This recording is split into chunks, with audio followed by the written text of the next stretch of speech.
La dissolution de l'Assemblée nationale prononcée par Emmanuel Macron dimanche 9 juin 2024 est un fait rarissime. Sous la Ve République, c'est seulement la 6e fois que ça arrive. Alors comment est-ce que ça s'est passé avant? Et quelles ont été les issues et les conséquences de ces précédentes dissolutions? Petit retour dans le temps. En 1962, Charles de Gaulle propose de réviser la Constitution pour élire le président au suffrage universel direct. Oui, parce qu'à l'époque, c'était les sénateurs et les députés qui élisaient le président et non les citoyens directement. Réponse de l'Assemblée, non.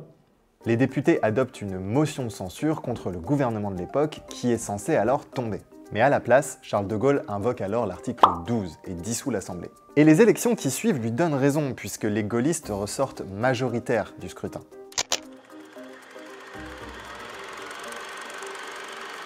1968. Cette année-là, la France traverse l'une de ses plus grandes crises sociales, le fameux mai 68.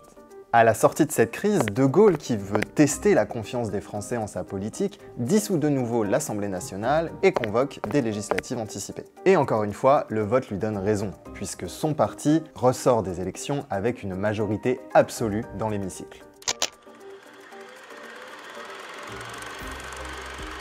Le 21 mai 1981, François Mitterrand est le premier socialiste à être investi président de la République française. Problème, c'est la droite qui détient la majorité absolue à l'Assemblée nationale, et ce depuis 1970. Solution, la dissolution. Et là aussi, le pari fait mouche, puisque les socialistes repartent avec une majorité absolue.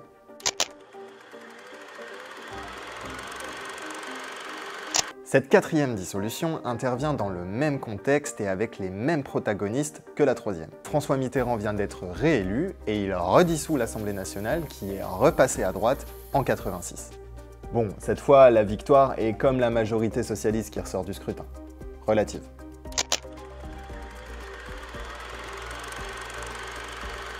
En 97, nous sommes sous la présidence de Jacques Chirac. La droite est majoritaire à l'Assemblée, mais le gouvernement du Premier ministre Alain Juppé est de plus en plus contesté par les Français.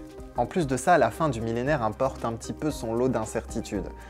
L'Europe est en train de se construire, on va bientôt passer à l'euro, et beaucoup d'observateurs prévoient une grande dégradation de la situation économique de la France. Face à cela, Jacques Chirac décide de dissoudre l'Assemblée et convoque des élections anticipées en espérant repartir avec une majorité plus forte qui lui permettra de travailler plus facilement. Sauf que c'est l'inverse qui se produit. Au second tour, les socialistes accumulent une majorité de 319 sièges. Du coup, Jacques Chirac, il n'a pas d'autre choix que de nommer un socialiste au poste de Premier ministre, et ce sera Lionel Jospin.